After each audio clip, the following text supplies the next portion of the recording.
myself again.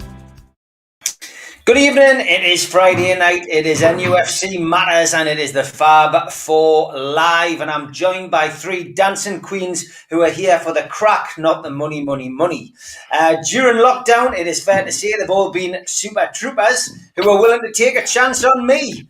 But tonight, we'll have a look at the transfer window where we signed Willock and kept a hold of Fernando. But after tonight's club statement, I think one of us needs to send out an SAS before we end up like the French at Waterloo.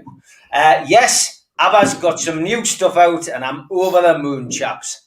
But Keith, I suppose we better start with the new statement from Newcastle United, and I will take a couple of seconds just to read out something which, as we discussed off air, could have probably been written numerous times over the last 14 years. Primarily by some of the other people who were in Lee Charney's position, namely Derek Lambias.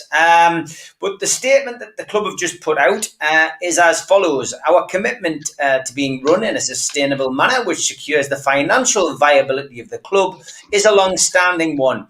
This does not come at the expense of being ambitious, and it is built on the core principle that we will spend what we have. The cash generated each year through match day and non-match day activities, plus any transfer fees received from player sales, determines how much is available to spend. This relates not only to first team players playing squad expenditure, but to all other areas of the club. And in a normal year, our operating model would generate sufficient funds to enable us to make one or two quality first-team additions, as well as investing in other areas. This approach takes time and requires careful management and long-term planning, ensuring that we spend the money we generate wisely to benefit the club. The last 2 years have been challenging, with COVID-19 having a considerable impact on the club's finances, and therefore the amount of cash we have available to spend. Internally, all parties have been aware of the budgetary parameters under which we are operating. Ahead of the summer transfer window and having made a significant impact after arriving on loan in January 2021, Joe Willock was identified as the club's primary target. And once it was confirmed that the player would be available on a permanent deal, a collaborative decision was taken to pursue this option. All parties were aware as to the implications for further squad consolidation, with the collective view being that securing Joe Willock was the right priority. There was a shared understanding that further additions to the playing squad would be heavily influenced by player trading, both in terms of available funds and space in the squad. The deal to bring Joe Willock to the club was formally completed on Friday the 13th of August, and we are beyond delighted to have secured him. Our preference to pay transfer fees up front, rather than spreading payments over several years, is well documented. We believe this approach to be in the club's long-term interests, giving the club far greater certainty and control over its spending in future windows and seasons. In negotiating, securing this deal post-COVID-19, we acknowledge the need to make an exception, and on this occasion have spread the transfer fees over instalments. Strange. We did this this summer to secure a player who we know makes us stronger and who our head coach was unequivocal in his desire to sign. He also said since summer 2019, the club has made 9 permanent signings and taken 5 players on loan. Our net spend over this period is 120 million.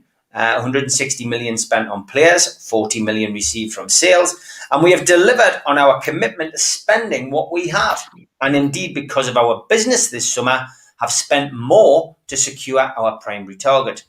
To suggest otherwise is misleading, and claims that money has been taken out of the club are wholly untrue. For context, this summer, Sky Sports reported that Newcastle United's net spend was the 10th highest in the Premier League. The club retained its best players despite the obvious financial challenges, and having finished last season in 12th place in the Premier League and in the top 6 of the form table over the final 9 fixtures, the club at all levels maintains a strong belief in its current squad. We have a talented and committed group of players who've shown that they are fully capable of delivering, and all we ask our loyal supporters to get behind the team because we are stronger together. Wow. I mean, Timing great for our show tonight, lads. Keith, what do you think of that statement? I read it and I read it again, and I tend to look at things like through my eyes and think, what am I reading? So when I first read it, it read like money was tight, and Bruce wants Willock. We've got you, Willock. We've got him on the chucky. He hasn't been bought for cash. We bought him over terms, and now you've got him. Go and do the work. That's the bloke you wanted to keep us up.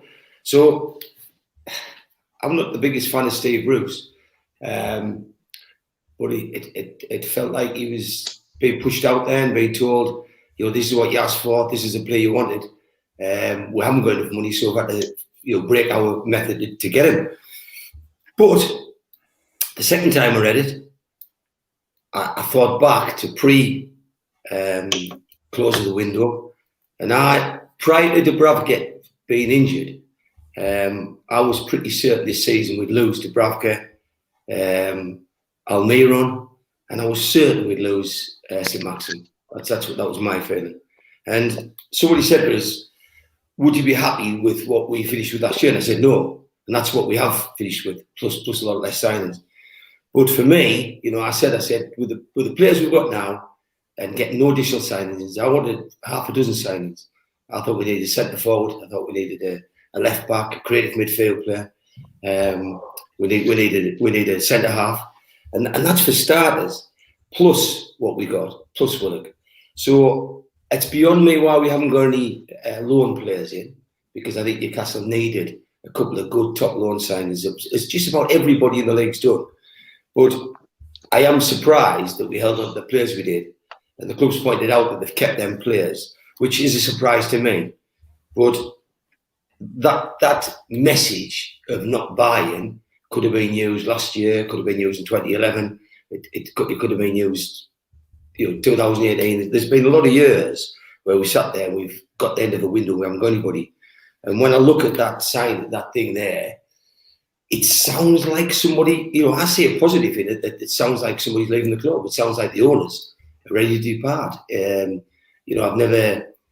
spent more in other years when things haven't been rosy. Now I think they're on the verge of leaving. I think that something is happening. They keep it under wraps.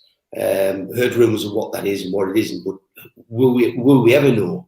But from that statement I read tonight, it was protection to them for their reputation, and it sounded like somebody that was watching the pennies. Why would they just change from always spending on signings up front and then all of a sudden doing it on instalments? Never been done before in this tenure, but now they start to do that, and that's the kind of act. If you owe 25 million on somebody and you put a £3 million deposit down, the 22 million is left to whoever buys the club. So for me, I saw positives in the fact we kept the players. I saw positives in the fact that it sounded like they will spend as little as possible before they sold the club.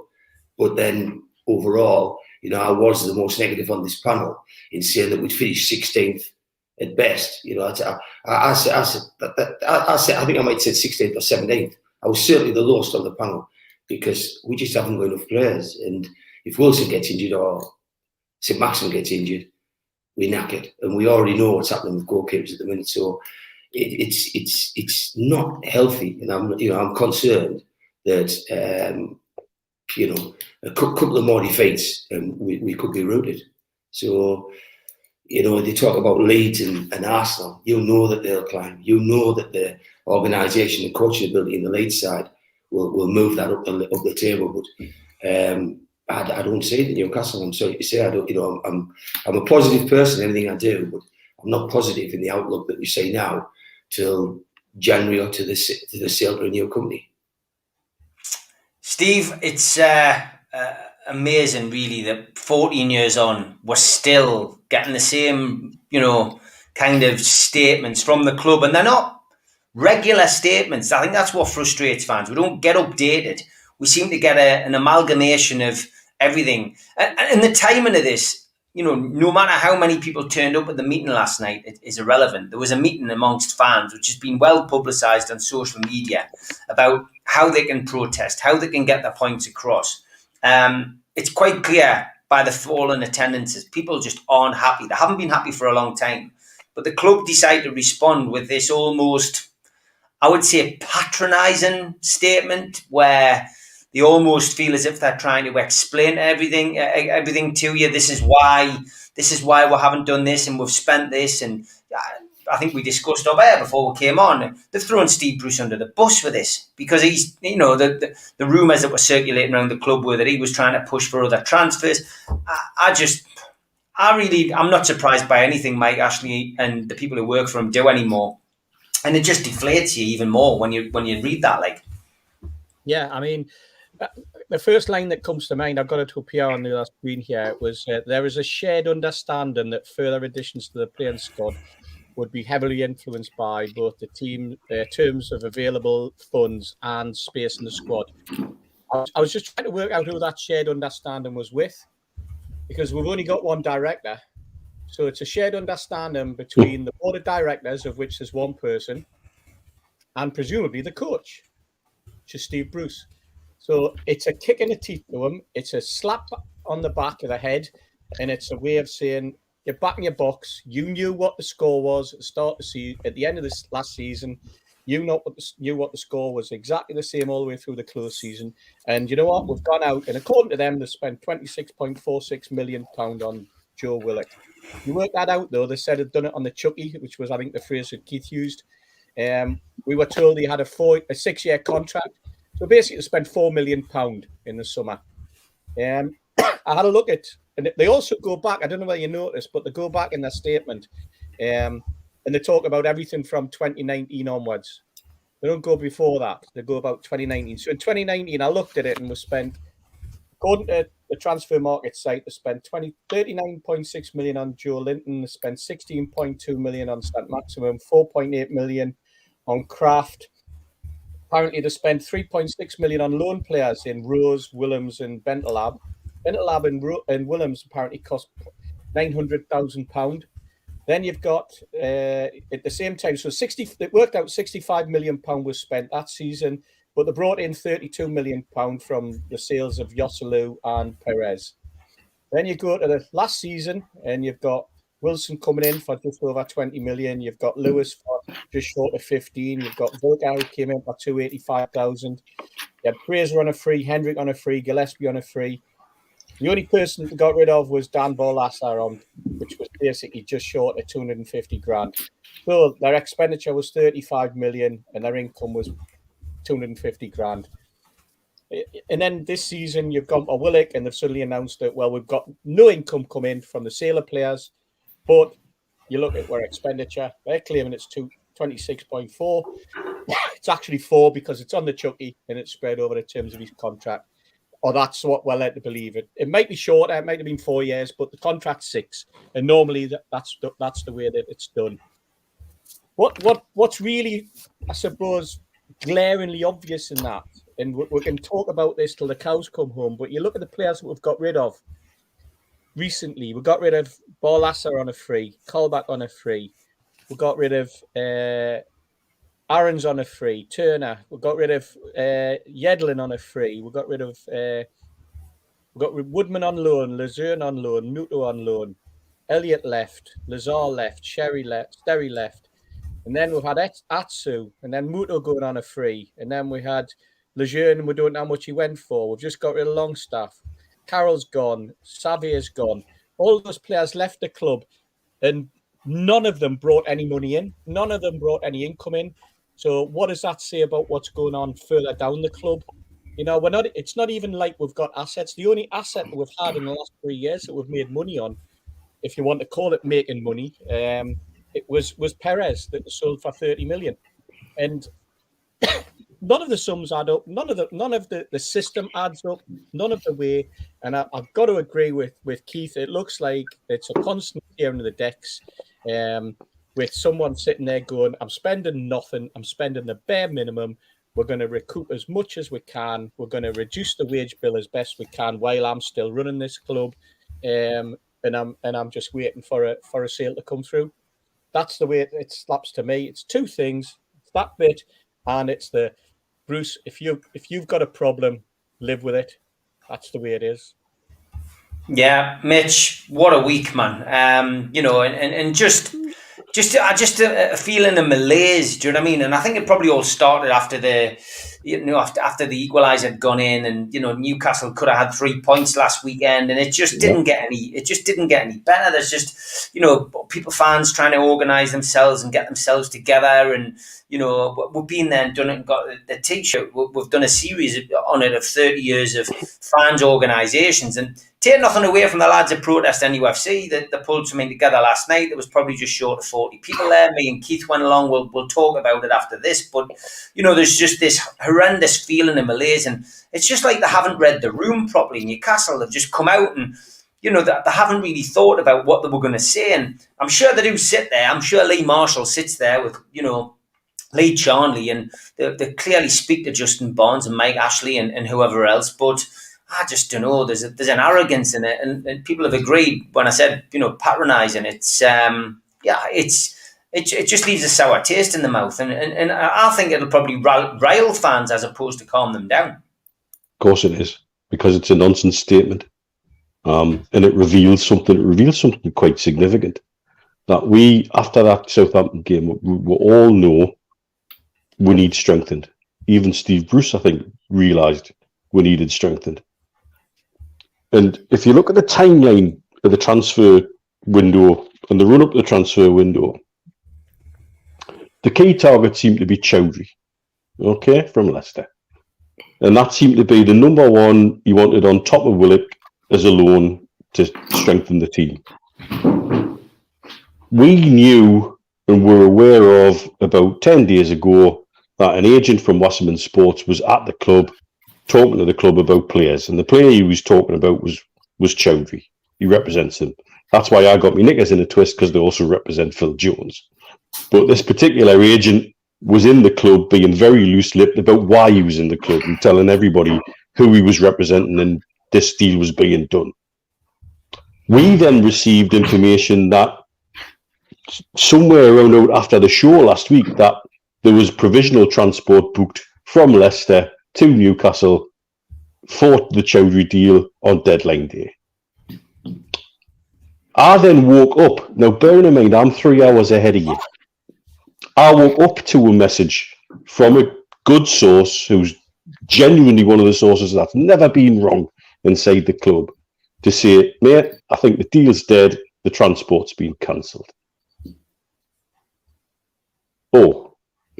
But then, in the middle of the day, after many journalists had said Newcastle say the business is done for the window, you then have Luke Edwards piping up saying, there's still life in this Chowdhury deal yet.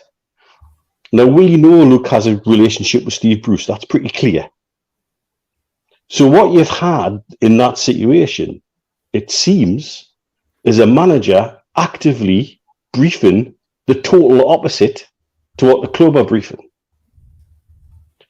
And if you read between the lines in this statement, because it's patent that the Chowdhury deal didn't happen, whether it was for because they didn't want to pay a loan fee, whether because they didn't want to pay for his hair products, whatever, don't know. But it didn't happen. Okay? And so, but we've then got a manager actively briefing the press, the total opposite to what the club are briefing the press. And the significant thing in this statement today, that says it was mutually agreed that was it once we had Willock. That, to me, certainly says the club have just then taken Steve Bruce and bounced him in front of the 308 on the Coast Road. 100%. That's what they've done tonight. Rightly or wrongly, however you feel about Steve Bruce, we have got a camp there that is in civil war. And the club have just put their foot down and said, right, that's it, end of matter. We're going to live sustainably, etc., etc. But it creates a very curious situation now. Where does everything go from here? And it concerns me because this just has utter disaster written all over it now. Do we have a manager who's prepared to walk as a result of this? History says he has walked from other jobs, but he's going to lose out on a big payout. And I think he's stubborn enough to sit tight and try and, make them do something. Do we have a club that's interested? Because this inactivity in the window still smacks of somebody who really doesn't give a monkeys and feels it isn't his club anymore. But who and where and why he's going to buy it at the moment seems to be all up in the air. And then, like I say, we've got the situation where we've got a handful of journalists saying, oh, there's still life in these deals, when we knew fine well Newcastle United was closed for business. And they said that from early on. And I knew that when I woke up in the morning of transfer deadline day. Like I say, I'm 3 hours ahead, so I'm waking up at 6 o'clock in the morning to a message from somebody who's 3 hours behind us, who's saying, look, Mitch, this is done. It's not happening.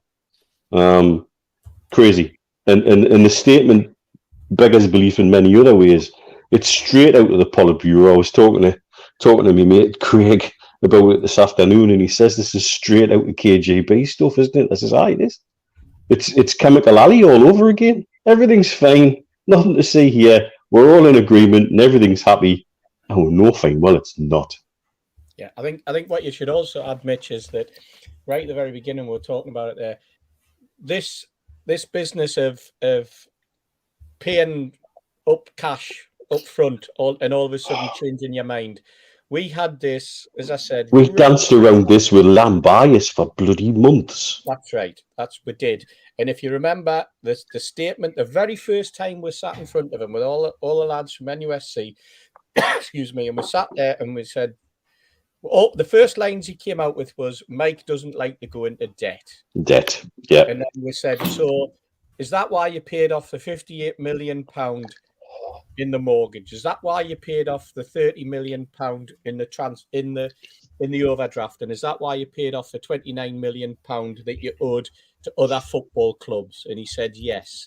And we said, and is that why you've given Manchester City, now the richest football club probably in the world, you've given them probably what at the time, and Shea Given was one of the best goalkeepers in the world, you've given them him for 7.5 million on the hoof, if you like. So look, he said yes, and what he said was, what we insinuated from what I was, Mike loves other people to be indebted to him. To him, yeah. To him.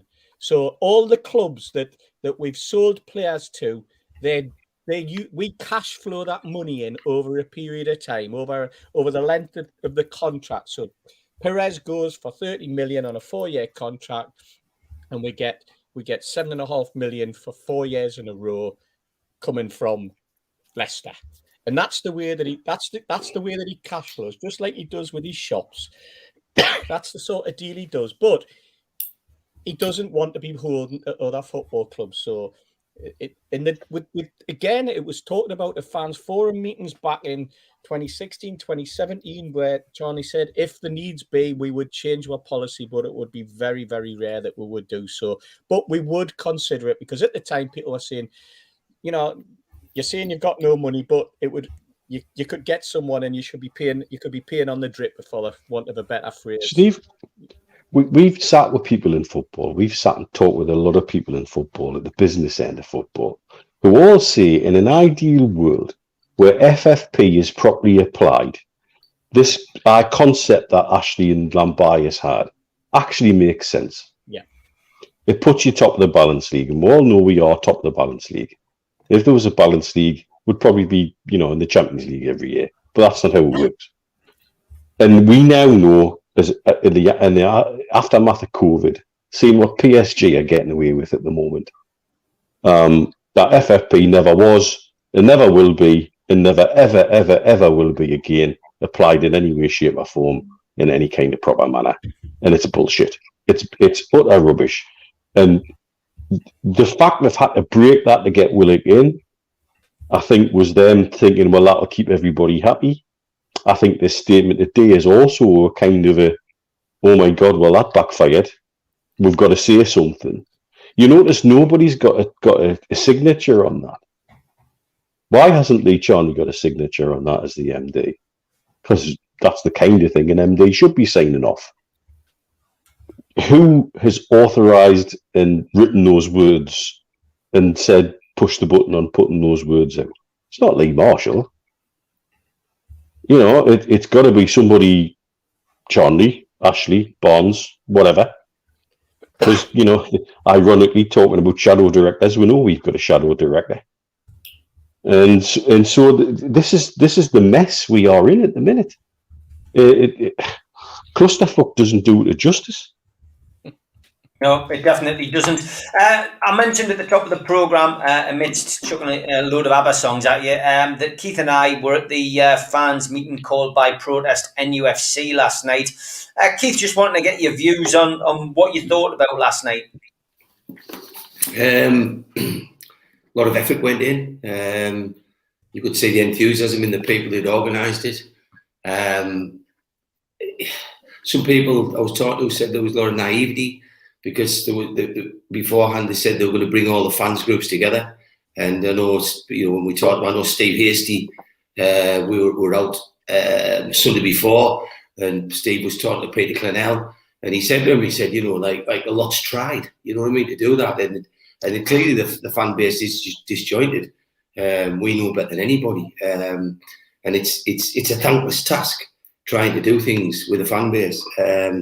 There's as many people motivated to destroy anything you try and to rubbish anything you do, even if you spend your own money. There's always people out there that either know better. But I saw fans there going into it open-eyed and put a lot of effort, a lot of enthusiasm into it. But you know, the fact that I think I was talking to one lad, Rob, who I was sat with, and he said that he counted 37 people in the room. 6 of them were us. I was with Mickey Edmondson and Rob Bailey, and there was you, Holly, and her dad. So there's 6 here. And then take the organisers out. And for me, people said, "Why do you think it is? You know, why do you think there's this kind of turnout?" And I said, "I think it's the 14 years of hurt. I think the fans are tired. I think the fans are disinterested. I think they're flat. I mean, the 2 lads that I went with, I rang them 2 hours before and said, "Are you coming?" They didn't know anything about it. And you know, like a lad like Mickey Edmondson, you know, has 2 shops, Metro Centre, Newcastle.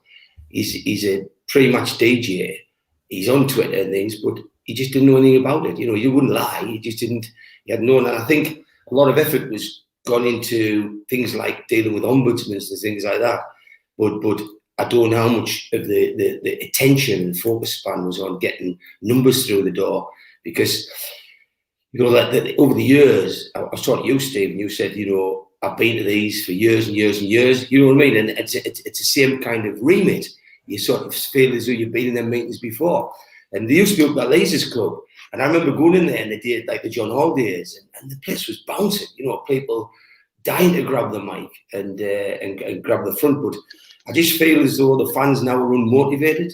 I think that apart from 14 years of frustration that they feel, and that's what they talk about, they've also got 18 months of uncertainty. You know, like as people effectively put it this year, you know, like getting a lottery ticket and not being able to spend it. You know, I think a lot of people's lived the takeover, but then it's not happened. You know what I mean? And you know, if it failed, will there ever be a takeover in history that's had as much legs as this? I'm told it's the longest running ODT failure to make a decision in history. So that's taken time and trouble on the fans, and it's come at a time when there's been a transfer window, which we just talked about. There's been 1 signing, so you know, and then we've got 1 point out of 9. So straight away, and you know, they say, "Oh, Ronaldo's just signed for Man United. Guess who he's been his debut against?" At the minute, Newcastle fans are being kicked and better kicked, and they don't know whether they're coming or going. People think, you know, people ask me things, and I just try and say what I know, rather than guess what I don't know. But in that room, I felt there was a lot of passion. The lad from the Magpie group got up and spent 25 minutes talking about sort of the last 3 years from 2018 to 2021, what the Magpie group's done. And some people named me and said, "Who are the Magpie group?" So, you know, there were other people in there all pulling for the same kind of thing. But you know, what I felt in there, and I'd spoken to the two organisers, George and Peter Clennell, for 5.5 hours about 10 days ago. And what I said is urgency is the key, because we haven't got the time. You know, one of the points they said was they're going to write the ombudsman. If 6 weeks he didn't answer, then they could do this and do that and do that. You know, like, I don't mean to be crass or rude, but the ombudsman ain't going to help anybody. You know, if the ombudsman was going to help anybody, the legal teams that's worked for the club for the last 12 months would have battered the ombudsman.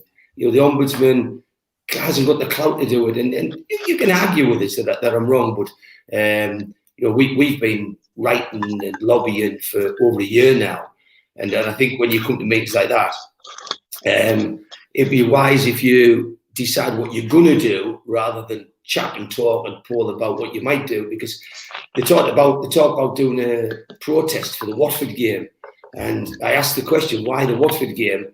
They said, well, because it's the same constituency that Oliver Dowden lives in.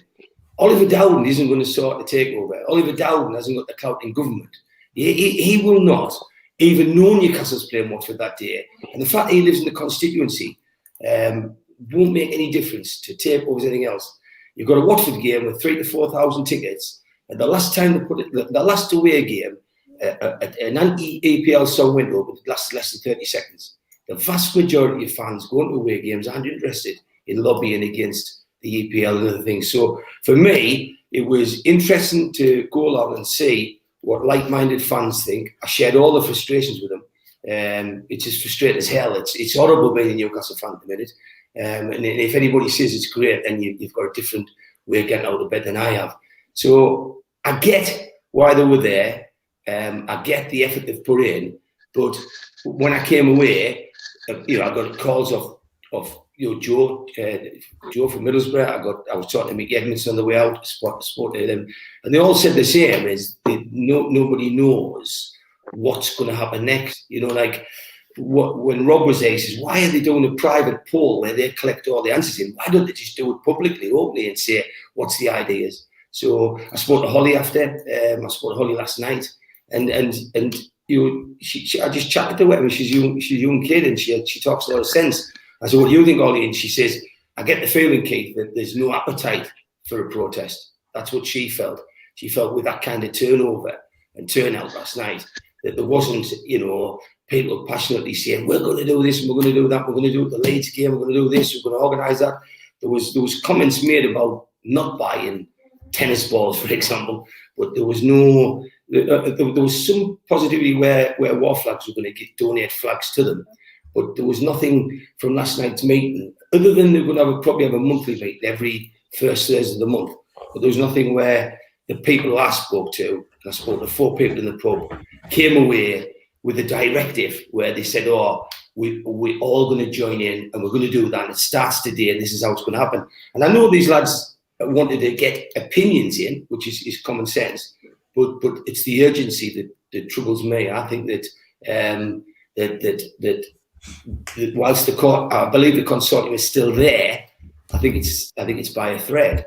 And while I still think the consortium want to do the deal, it's my understanding that there's other people there as well. And for me, my biggest fear in life is get the wrong buyer. You know, like Dare said, we could get a buyer that mortgages the club was worse than Mike Ashley.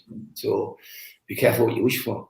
Yeah, Tom Lynch was there last night as well. Tom, another stalwart in fans, demonstrations, you know, meetings, whatever you want to call them. And he says there was no resolution from the meeting, which is true. Look, I was there as well last night. I'll back up Keith what he says. Well presented. I thought Peter and the lads did a great job. You know, that obviously beset a little bit with technical difficulties at the outset, but all spoke well on the microphone. You know, had an agenda and went, you know, worked their way through it. Got a couple of speakers up, aka David Cresswell from the Magpie Group. And you know, I believe when I left, that Chris Heron got up, who's a newly appointed member of NUST. I'd already left by then. I think the thing to learn from those meetings, from the guys' point of view, is that was a sounding board, maybe a chance to introduce themselves to those who turned up. I think if they're going to do another meeting, it needs to be more structured. It needs to be shorter. People give up their time to go to these things. You can do in 1 hour what some people try to do in 2 and 3.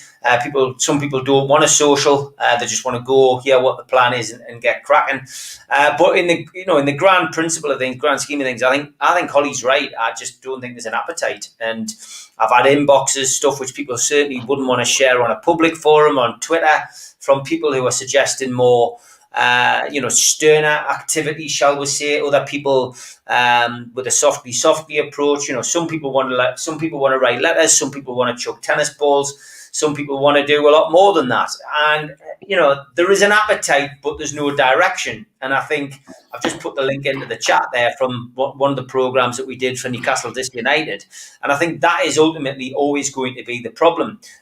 We've got a supporters trust which has a great big membership, but we know that they certainly these days won't push for any kind of action which is going to potentially bring bad publicity onto the trust or whatever. They're not going to support anything like that. Fair enough. I wouldn't want to endorse stuff like that, and I think that hence lies the problem. We've seen a lot of that on social media today. People saying, look at what Man United fans did. They invaded the ground. They got a game postponed by holding up coaches. And I think what a lot of people have said on social media is that Newcastle fans just won't do that. Those who go to the games won't want to risk a football ban and order. They won't want to risk not being allowed to go to the games. There are obviously supporters who have given up their season ticket, but who I would imagine would like to go back to the games if a new owner came in, and again wouldn't want a football ban order. So I really don't know what the answer is. I really don't. It's certainly not going to the Irish Centre every month and having a chat with people who we've said the same thing to for the last 30 years. I think you either support the football club as a football fan and go to the games like I've chosen to do now, or you don't go. And like I put on me pretty long-winded tweet the other day, you find something less boring to do instead, and you just walk away from football like thousands of people have already done. And it's a hard choice, but Newcastle United is making it a lot easier, Steve. Are you muted, Steve? You're still muted, mate. Sorry about that. Yeah, the Manchester United analogy is an interesting one. I mean, what you've got in Manchester is a long-established protest group of hundreds and hundreds and hundreds of fans. So when it comes to numbers, when it comes to a numbers game, those lads are going to do something. There's plenty of them. Now, I think it's fair to say also on that particular protest that they had before that Liverpool game, to me, the invasion of the ground was spontaneous. I don't think it was planned to the degree that everybody knew that door was going to be open. I think one or two people it may have been planned by individuals. It may have been something that half a dozen lads kept to themselves, and then the whisper went around when the door was open that you'd get in. Or, I mean, there was a rumor that a steward actually left the door open on purpose because he was pally with someone. I haven't delved into. I'm not really interested in Manchester United, to be perfectly honest, and that's why. But what I'm saying is that those protests weren't organised over a 3-week period. With conversations and probably 13 or 14 different Manchester United groups all deciding among themselves what should happen and coming up with 13 or 14 different ways to protest, which is what would happen at Newcastle. Let's face it. Every group, every fan group, every podcaster, every blogger would want to have their own input into it. And that's been the problem. That's Mitch's herding cats. That's what's been going on for years and will continue to go on for years. The lads who organised it, I thought this was a sign of fresh ideas, fresh people coming, taking the mantle and actually being able to pull things together.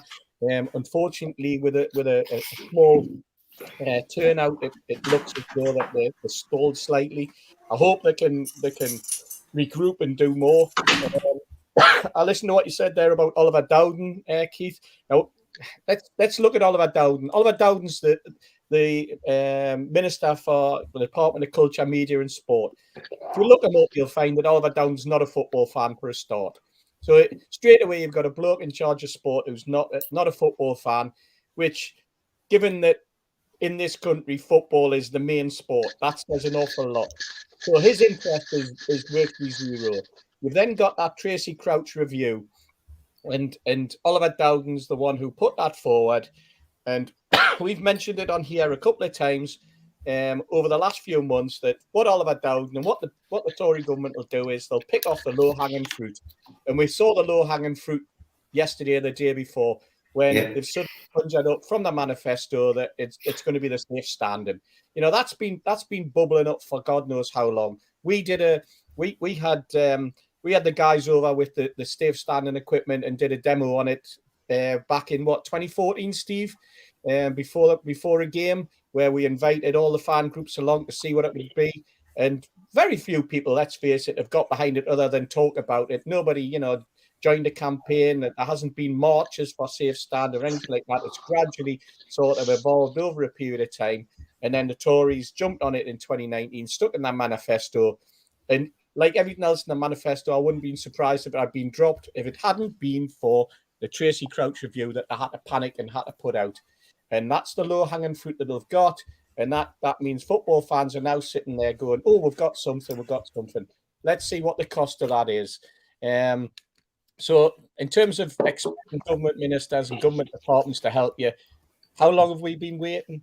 We've been waiting 18 months on this takeover for that department, and they still couldn't even have the decency to send your letters back and reply to you, in the same way as the Premier League ignore you, in the same way as Boris Johnson ignores you.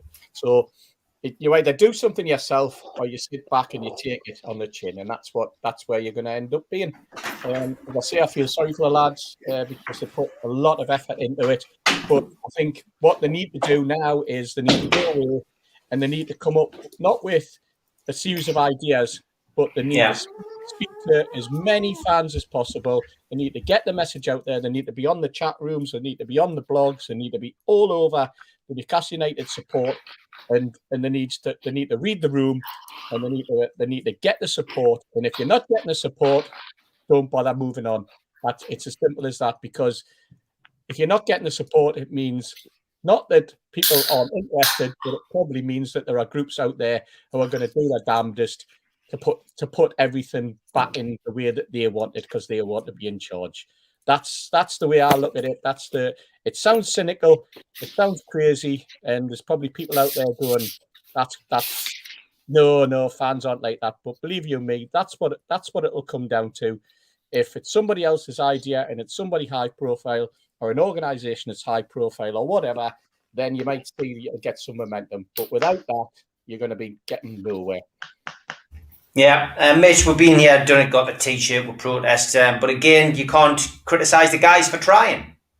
Well, you can't, but I mean, a point on the Man United fans, I'm sorry, most of those ones that were involved in that protest were opportunists. The real activist Man United fans left and joined FC United in Manchester years ago. Those ones dancing around the stadium and flicking the V's will be wearing their Ronaldo shirts and they're carrying their Champions banners at the end of the season if they win the title. I'm sorry, I don't buy it. Don't buy it at all. The idiots burning their Ronaldo shirts only to find that he's signed for them. It's all show. It's not as powerful as people realise. You look at the hypocrisy that goes on with that lot. They're telling them they're badly run and it's terrible and it's woe is me. Look at the transfer window there. If I'd take it somewhere else, I won't take delivery of that off you lot. Bye-bye. Anyway,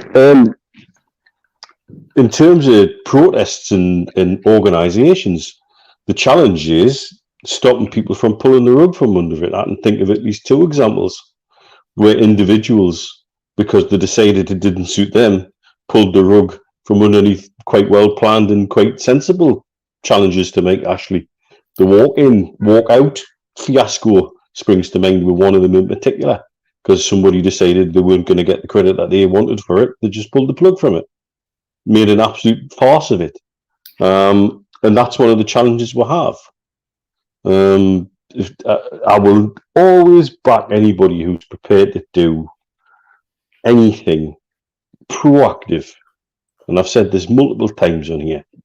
I remember sitting down with Colin Whittle in the early days of the transition from NUSC to NUST, and having a vision for how NUST could also have almost effectively a guerrilla division that you could be nicely distanced from when it's suited, but it'd give you an opportunity to put another hat on and make a sensible comment as the trust and say, well, obviously we can't condone X, Y, Z, but I can understand how fans feel, and our position as the trust is our fans feel this way because of ABC, etc., etc.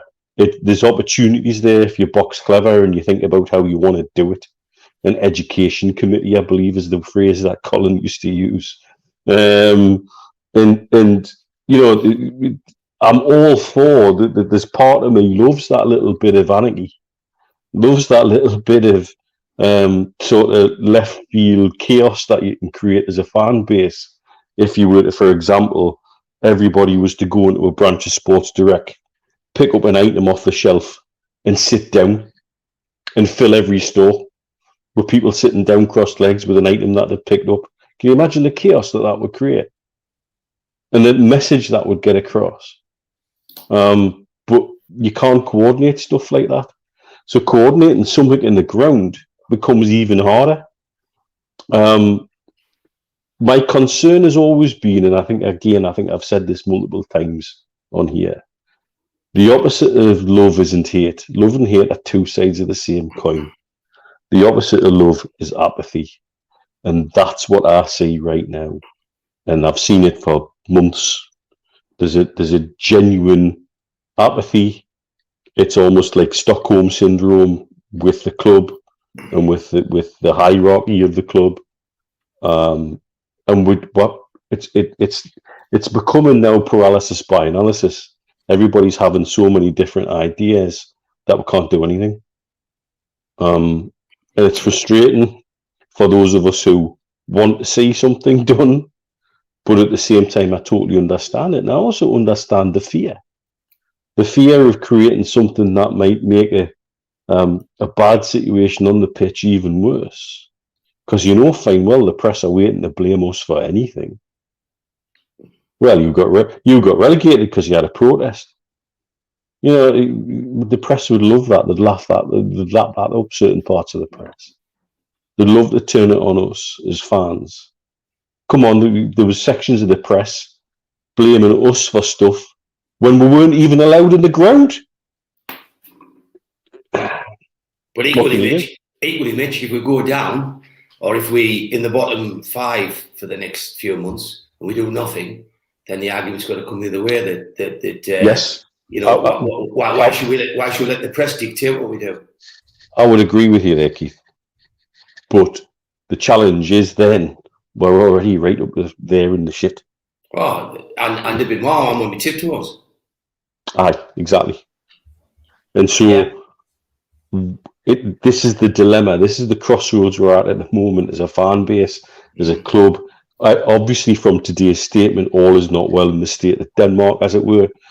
Internally, that club's a mess. We've known it's been a mess for a while, but actually with that statement, they've effectively, for me, just come out and confirmed that publicly. Yeah, I mean, talking about mess, I mean, I put a thing out on social media after the weekend's game. Mark Wales had sent a text on Twitter, and basically just showed a picture of the 1892 bar area, which, of course, is one of the so-called premium areas in the ground. And crazy, really, because this is what one of my friends had encountered in the Platinum Club. You know, one till, a couple of till ports pulled out, and I just put a cheeky request out for anybody else who maybe was having problems in the ground. By God, you know, it's no wonder the club don't do this. This is from Steve D72 on Twitter. Gallagher, the same. Loose taps, some not working, definitely not being cleaned. Bar, no or little stock. No cash. Windows disgusting. Whole place is a cesspit. Embarrassing. I've emailed Newcastle United twice in the last few weeks regarding the issues. I get no response. Mick Gilchrist. It's bad enough they train staff every week how to pull a pint. £5 for a flat pint. For fuck's sake, customer service, my arse. Robbo on Twitter. What's the crack with no cash? I encountered this on Saturday at 2. So this was my mate went downstairs, tried to pay by card. The card machine wasn't working. So he tried to pay by cash. He'd ordered 4 pints. He couldn't pay because they says, oh, we don't take cash. The woman then behind the counter, who was essentially, just somebody who was filling in, basically says, oh, stuff this. And she walked off the job, leaving a queue. So crazy. Stephen Hall says, where I sit in level 7 with my 2 boys, when it rains, the roof leaks and soaks the 2 lads in front. It's been like this for a few seasons. Lee Best, not to mention the wall above the bar with a massive crack running along it. It's almost like a perfect metaphor for how things are currently run at Newcastle United. Neil Smith says he's got more stock in his clubhouse than that, which is a reference to some of the bars not being stocked. Then again, it's not difficult to have more. Peter Jameson just says it's going the same way as all these other businesses. Mike Ashley, he means, runs into the ground. Mickey Lugsden, a more cultured guy on Twitter, says, I got a latte on Saturday in the Leazes stand. I went to the seat and it tasted of Bovril, but it looked like a latte. So I took it back. I mean, how on earth can they get that wrong? Unbelievable. Richard Parker come up with this one. The club shop ran out of E's and A's on Saturday. My lad's first game as a season ticket holder, so we couldn't get Alan St. Maximin or Jeff Hendrick on his shirt. I did laugh when he said he'd run out of E's at the club shop. I was thinking, Christ, Ashley's not drug dealing now, is he? Allegedly. Michael Dobson. Plenty of happy chip. Plenty of them with a happy chip. Allegedly. Michael Dobson says, also toilets in the 1892 hand dryer broken and no paper towels for the 3rd match running. Little things I know, but when you add them all together. Peter Thompson, check out the East Stand toilet air vents, or no air in this case. 100% blocked with years of crap. Never been cleaned since Jasmine Dean was a plant pot. I love that line, by the way. Shane Curley. Shane Curley's playing devil's advocate. He says, same as most places now, post-COVID, to be honest, we'll be a cashless society soon. No one wants to handle banknotes. Anthony Lakey points out something which a lot of people have pointed out. The dead pigeons still in a net in the Gallagher must have renewed its season ticket to let them stay. On a serious note, he doesn't give one fuck about the club, less than previous years, which wasn't acceptable. There is a dead pigeon in the Gallagher end. Now, I've been in the Platinum Club for 4 years now. And the couple of years previous to that, I was sitting in the director's box as part of Rafa's team. So for 6 years, that pigeon's been there. It must be skeletorial now. Surely to God.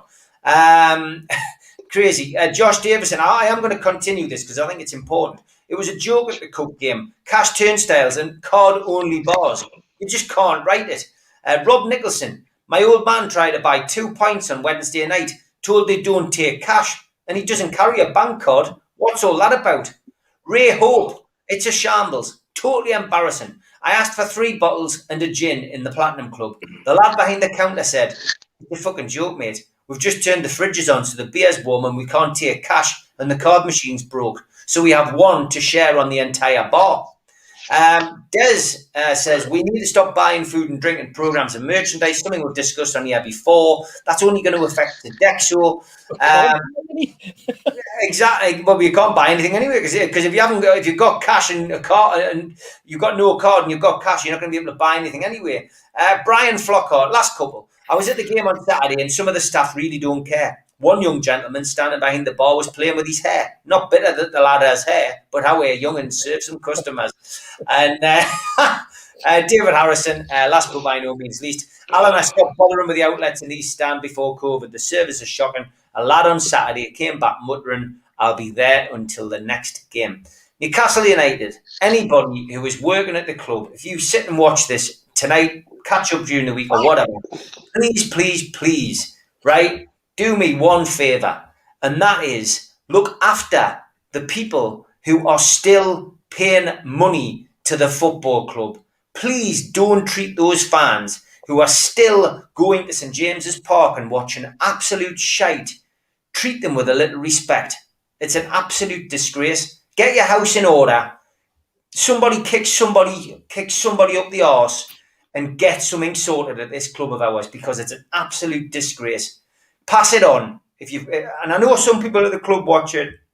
I know some of the staff as well. but please just pass this on. I will tag Lee Marshall in it. I feel sorry for the poor bugger. I mean, he's head of PR media, got to brush up his backside to clean the stands, no doubt, and all this. But you know, the guy will, at least he passes messages on. But I will also, I'll copy you into that, Steve Hasty, because I know you've got good relationships with people up there, and please pass that on. But it's awful, lads. I mean, Keith, Steve, this is our football club. The only because I mean, we went to a meet last night and Raymondo was there, and they came up with some of his mates from Middlesbrough, good lads. They got introduced to them, they were lovely lads, and he passed his mobile phone over and showed to me Rob Bailey and Mickey Edmondson, and we were like looking at it, and it was photographs of like in the John Hall, and then there was holes in the roof, but they weren't like 6 inches square. They were like 2.5 foot square holes, and there was like plasterboards hanging down, and there was pictures. What they'd done is they'd gone to match, and there was rows of fridges just empty, and you just look at it. But yeah, I don't know what to say. I don't know where to start. Is this owners getting ready to move out? Because that's like it sounds like, you know, what happens when you sell up. Is that happening? But the only thing I'll say on a light-hearted note is the young'uns who didn't get the E's on their shirts. In years to come, kids, you'll be a lot happier that you didn't get a Hendrick or a Shelby shirt. Trust me. Yeah, I mean, Steve Hasty, you know, you've sat on many committees. You know, you were on the fans forum before it was disbanded. These are the kind of issues which, of course, the fans forum, which some fan groups didn't want, could have sorted out. Certainly could have, you know, taken these issues to the club. But when you have that breakdown between the supporters and the club, we don't get a chance to air these things. And at least you would have been able to take these to the relevant departments. That's right. You'd be able to email them. You'd have been able to ring them up. You'd have been able to make it formal at the meetings that they had. I mean, I know people will now turn around and go, but they only had 2 a year, or they only had 3 a year, or whatever. That's not the point. It's the fact that you got the opportunity to be sitting there in front of executives of the club, whether it was the person who looked after the maintenance, whether it was the person who looked after the ticketing, the person who looked after the security, whether it was the MD, and in some instances, even one of on a couple of occasions, we even had the head coach, and you got the opportunity to tell them what was going wrong, and you got the opportunity to demand that things were put right. And it was kind of, it gets to the point where you have to embarrass them. I said there was something happened the other day, and I said, you know what? I guess Lee Charnley wouldn't even know half of this because it doesn't even cross his desk anymore, you know. And if he did find out something, he would, you know, normally in the past move heaven and earth, or say that he would move heaven and earth to get things changed. I think we called those 5 shows that we did Newcastle Disunited. I think this one's going to be known as Newcastle Disconnected, isn't it? That's where we're at. And I think as long as people keep telling us the things that are going wrong on it's in James's Park, we'll keep this disconnect going. It could, you know what, Steve, this could turn into a section on its own. You know, we'll talk about fans. This is the best one we've had for a long time from you. Absolutely spot on. And it's a shame that it's had to come from messages from fellow supporters who are feeling so disappointed at the treatment that they're getting, at the service that's being provided, or the lack of service that's being provided. If you got pictures sent in, Steve, if you got these pictures to come in, the ones I saw last night, they're horrific. I mean, you wouldn't think it would be inside the football club, but whoever's in charge of operations, you know, whoever's there's somebody who's got that role. They're just not walking around. They're not walking around pre-match, post-match, and doing it. No, I mean, I've just been sent this one on Twitter from Mark. Ah, great! The tickets have arrived for last night's match. Only ordered them last Friday. Yeah. I mean, that's the box office. That's the box office. I mean, this. Honestly, we are just a club in, and I don't know whether it is anything to do with potential sale of the club. I mean, I'd like to think you were right, but it's just the images. And I mean, obviously, when I put out a call, the images that I was sent in. I mean, there's the bar. That was one of the pictures I saw last night. That is the bar at half time. I mean, it's horrendous. That's the only till in bar 1892. Look at the fridges, man. There's nothing in them. There's absolutely nothing in them. I mean, it's becoming one person behind the bar. When have you ever known one person work behind a bar? Anywhere. it's crazy. Not at a football ground anyway. You know, even the lower league clubs like Sunderland have more than one person behind the bar. But how can we run out of vowels? It's not Countdown. It's not Scrabble. It's the club shop. How we? It's not like they're competing for the vowels. Fuck's sakes. Absolutely. That bar, I know that bar because I used to sit in 1892. And that's the little bar down the far end. Yeah. And that was the place you would go because the main bar used to get absolutely rammed. But you could get down there and it was usually no problem. But I look at that and I just think this is the inevitable extrapolation of what we went through as a group. I've told this story a couple of times. There was 14 who originally had tickets together in bar 1892. And as the beer quality and the service and the food quality got less and less and less, the fact you weren't welcome there early, you weren't welcome there late, got less and less and less. And the football got worse. People dropped out. And there's now 2 seats there. One of them's mine, that's Steve Hughes's, and one of them's my dad's. And that's it in that bar.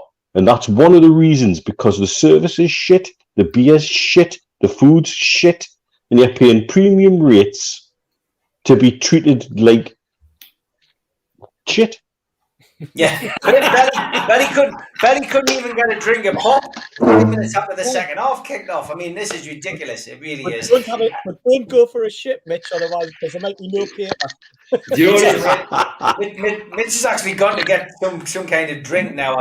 He's still looky like he's. That's what he's still looky like he's. Over 600 watching at this current moment in time. As I've always said, we never, ever take you lot for granted. Thanks for joining us, and I know you all love a live. And we have got the unveiling of not one, but possibly 2 new regular features. And I know you like what your regular features. I haven't even told the lads. But a big shout out to Spider VPN, Google Spider VPN. Steve Hastie's had to use these this week. But Google Spider VPN, they come up at the top of your search list. And they stop people hacking your phone, hacking your accounts, nicking in your photos, stealing your email addresses, whatever.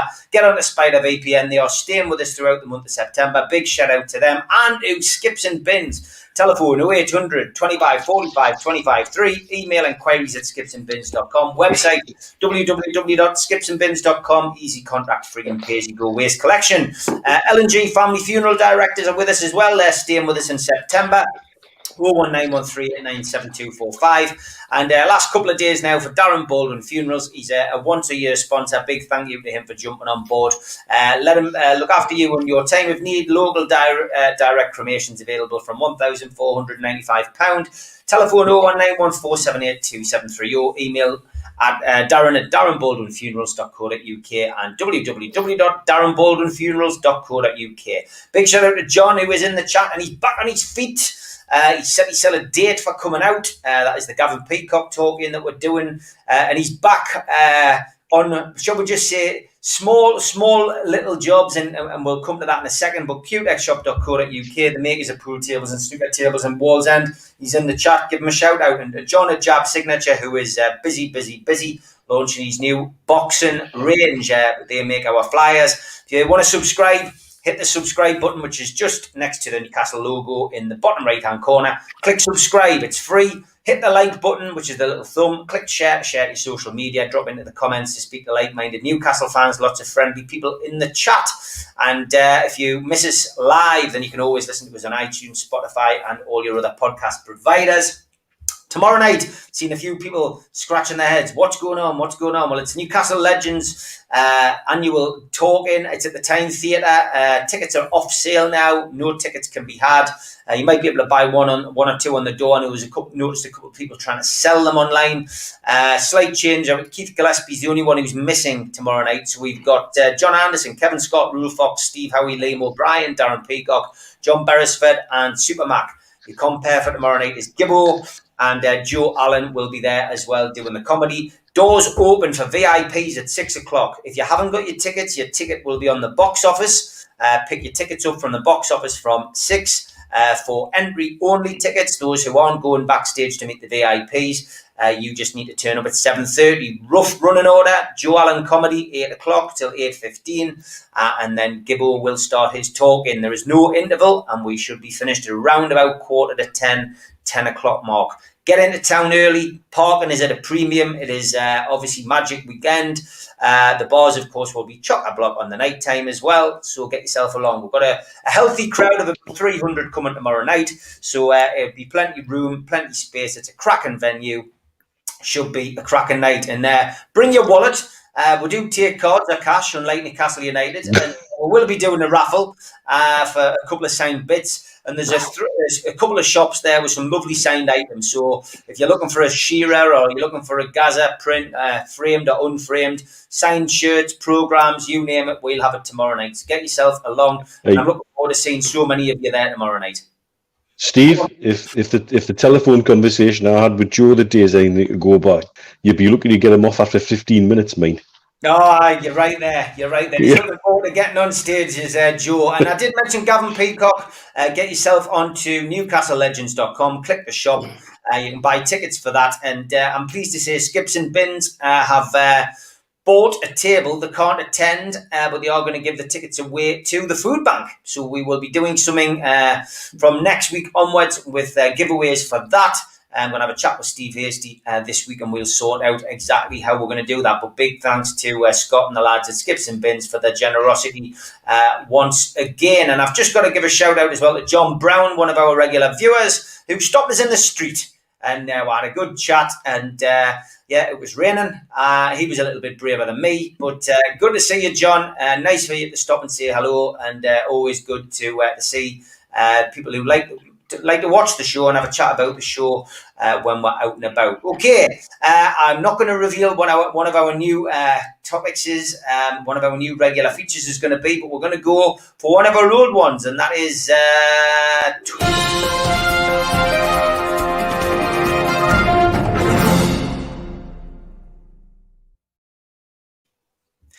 Tweet of the Week's turned into something a bit like Photograph of the Week as well at times, because a lot of people tend to send us just images and stuff. Some of them have got to be cropped, it has to be said, but we had some absolute belters this week, and thank you to everybody who has sent them in.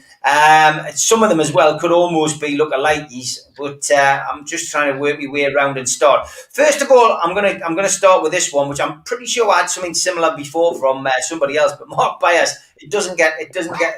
I never get sick of seeing it. If John Joe Shelby was a seagull, and that is a picture of a seagull flying with another seagull literally catching it right on its back. Some of the comments underneath that were absolutely hilarious. But Shelby does play quite a major part in a lot of the messages today that we've been sent in. This one did tickle me. Turns out my doctor has no sense of humour.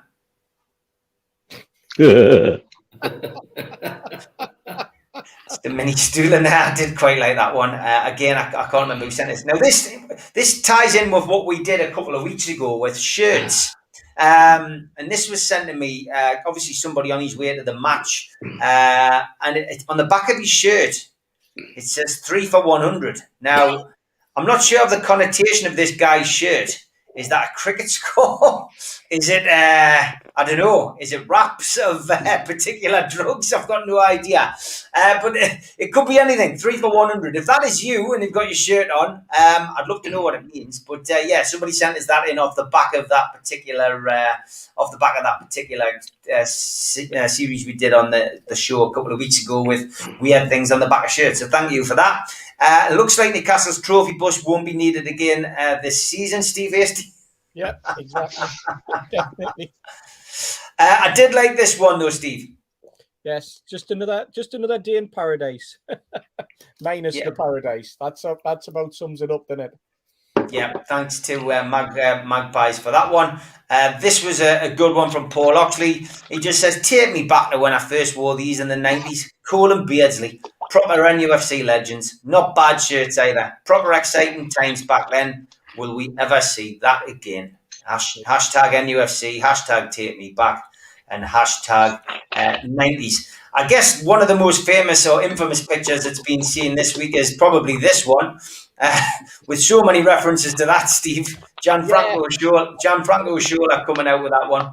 That's that was the prior to the penalty shootout, wasn't it? And before the Burnley penalty shootout, and you've got Bruce there standing on the outside, and it baffled me, that one. I know Jones is there giving a little pep talk, presumably, giving out the numbers, who's going first, who's going fifth, etc. But I've never seen a one where the manager is literally not part of the group. He's an island. Yeah, absolutely. And the amount of pictures on the touchline in games, friendlies and otherwise, where he just looks like an island. It's ridiculous. Yeah, it's a strange situation we find ourselves in. It really is. This one was sent months ago, and I finally found it on my phone. Must have been. I love that. Absolute belter, isn't it? It is. It's a really good one. We've got this one from Kevin McGarry. This trend of idiots running onto football pitches needs to stop sharpish. It's only a matter of time before someone does it at Newcastle and gets man of the match. Maybe that's what's putting off the protests. Yeah, maybe that is what's putting off the protests. Somebody was also talking about Michael Quinn. Yeah, he was saying, I love the look on Steve Hasty's face on your last live show when Keith told him that there's now a sponsored haircut on the go. Great show again, lads. Now that could have been in lookalikes, but that's Steve Hasty and Keith. Do you remember when you were going on about your sponsored haircut, Steve? Yeah. Look at him. Non-stop. Steve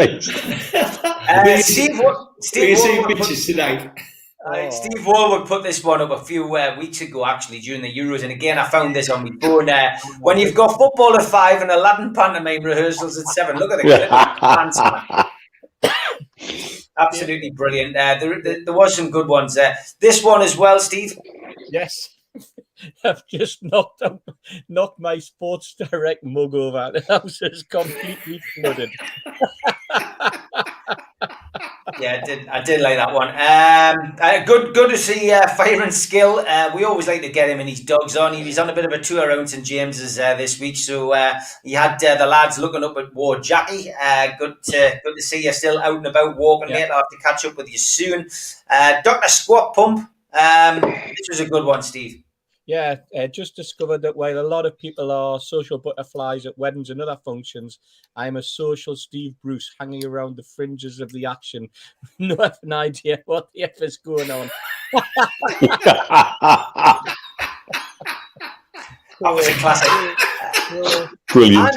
Andrew on Instagram, he's a master of digging out photographs I haven't seen, and I just thought this was quite relevant after that hideous photo was showed on my last live show of that building going up behind the Strawberry. I mean, there's the Strawberry in all its glory on its own, and the Gallagher, as we all knew it, where hot piss used to stream down your leg from behind. And used to storm through the toilets and splash up all your jeans, so you ruined your night out.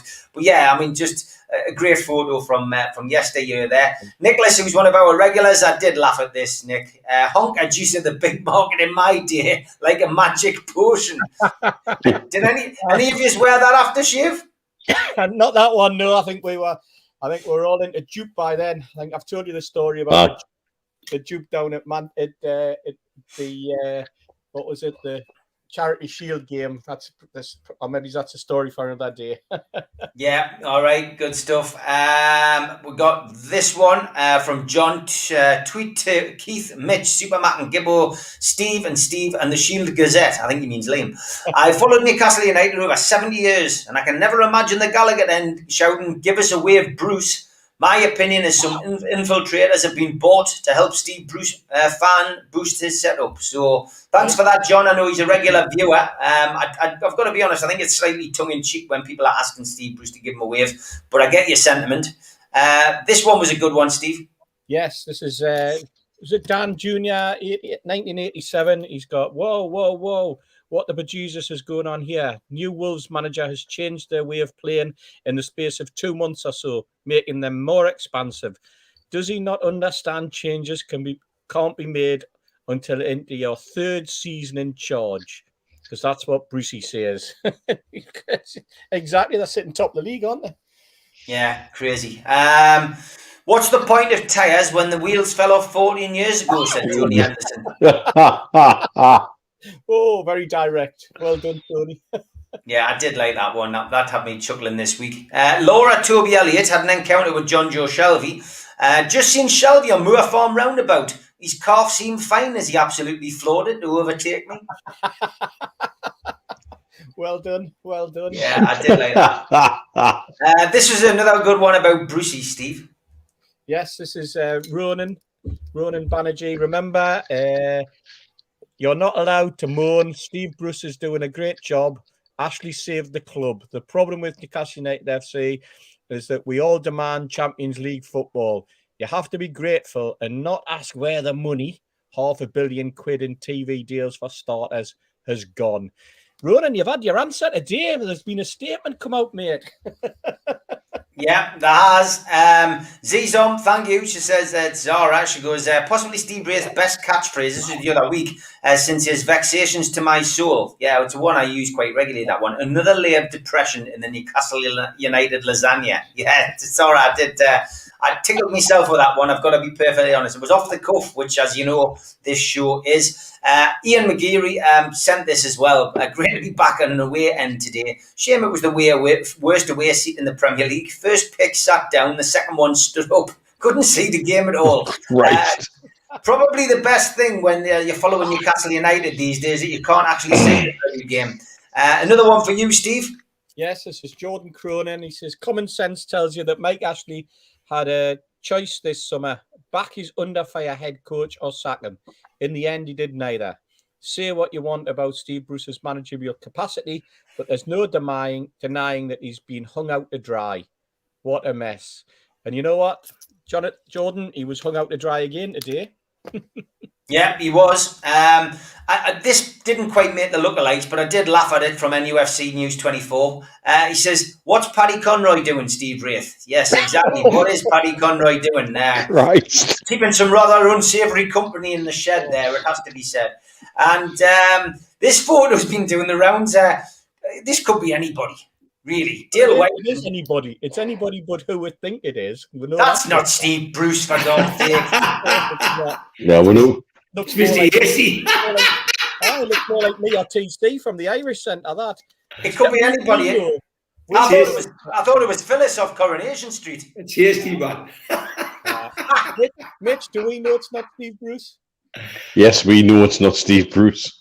There we go. 100%. Final confirmation from NUFC Matters Fab 4 that definitely wasn't Steve Bruce. Thanks for your tweets of the week. We'll keep surfing the internet looking for them, and you keep sending us them. Thanks very much.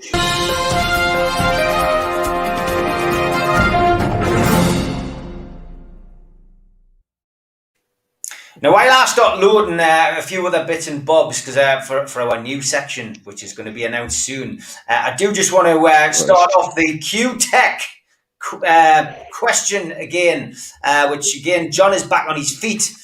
So he has given us a new clue. 126 career goals is the first question. So write it down. There's going to be another 3 weeks of that. And then the prize is 2 tickets to see Newcastle United play Tottenham Hotspur. That is your prize. So write that down. 126 career goals. There'll be another clue next week, another clue the week after, and another clue the week after that. Put them all together. We'll have one grand question. And then the first person in the chat who gets the correct answer will be the winner of the 2 tickets, courtesy of qtechshop.co.uk. Big thank you to John for that. And also, the T-shirts are back. And I am going to put a T-shirt out tonight, which is a one-off T-shirt. I will tweet it out after the show. It is a Malcolm MacDonald T-shirt. It is, as I say, a one-off. And if I can just load it and get it on the screen. Q-Tech have made it. There it is. Malcolm coming out of the tunnel. NUFC Matters. And a signature over the top. And it's a one-off T-shirt, that. So get your bids in over the next 7 days and see whether you can raise a few quid for the food bank. So big thanks to John from Q-Tech for doing that as well. Okay, let's switch it round just a tiny bit and just talk about England. Keith, England played last night, World Cup qualifier. Obviously away to Hungary. Talk of the town again, really, though, not because of the result, but because of the racism. And again, it's ridiculous, isn't it, that we all have to come back down to that again. Going to a country where, bizarrely, they'd had a ban on home supporters going to games, but that was under UEFA. And because we're playing in a game last night, which is the FIFA World Cup, and FIFA are the governing body, they're allowed to have fans in who then go on to racially abuse our players. Absolute nuts. But touch a little bit on that, and also, obviously, the result. 4-0, great result. I didn't know it was on. I came out the house. I came out the house centre. Well, I tell you what was happening. I thought it was me aftershave because I was sat with Mickey and Rob at the back, and then they says, "We go," and so they left probably first. So I then went to the loo, come back and sat next to you and Holly, and then I went to the loo again. So I was drinking Diet Coke and really not. So I was driving. And next thing is I come off the top, you was all gone. I thought, what's this been made like? I was just sat there with Steve and Holly and your dad, and they're all gone. And this bloke says, oh, they've all gone. So I was sat on my own. So I left, I don't know, about 9 o'clock, 7 o'clock start. I thought it had been done by then. And I'd arranged to get back for 9:30. So I called into Rosie's, and I was still talking to Mickey and Rob. And as I stood there, I looked around the telly and I says, who's on? And it was England Hungary, and so I didn't know the game was on. And just as we looked round, the first goal went in. And when I saw the racism, I couldn't get sick of watching that over and over, what the lad from Man City did to the crowd. Because so often people struggle, and so often people are intimidated by it. But I thought his way of fronting up people who racially abuse him was perfect. And I think that they get away with murder. I have no faith in FIFA, UEFA. I think they're all at it. I think what we've seen happening at PSG, they dominate football now, the Qataris. So the whole thing of football stinks for me, and especially at the top level. So FIFA letting them back in the ground, they're like animals. And to do that, 20, 30 years ago, was going on, but in 2021, going like that, it's criminal, and it's just it's just a thing of the past, but it's not over there. And I just thought his answer, his retort, was world class, and to stand there and ridicule the crowd, I think it's just what's needed, and I think that's the kind of thing that'll that'll put the back the queue. I thought it was brilliant. Well done, the lad. He gets a bit of stick here. He got stick when he left Liverpool, but for me, last night he was a world beater. I thought I was proud of what he did. I thought it was brilliant how he belittled a huge section of people like that just by standing up with them. The result, good, but we get results like that, and it puts false hope in that we're going to do things. And then when it comes to the big thing, we don't seem to do it. So I know at the Euros, we were all optimistic towards the end, but it was a good result. I mean, 4-0 can't be knocked, but I don't know. I just think watching England's not like it used to be. Even when Sheringham and them played and Shearer and that, it just had something. And there was a period for a lot of years where we had Beasley playing, or Waddle was playing, or Gaza was playing. There was a connection. But we seem alienated for it, and the way things are going at Newcastle, I think we'll be alienated for quite a while. Because if you look at our team, they're not going to give Wilson a game now. So I don't see where our next cap's going to come from. So quite dire. Steve, it's not great, is it? Watching England, and I think it comes to something when me and Keith both forgot it was on. Yeah, and you know what? I mean, it didn't help that.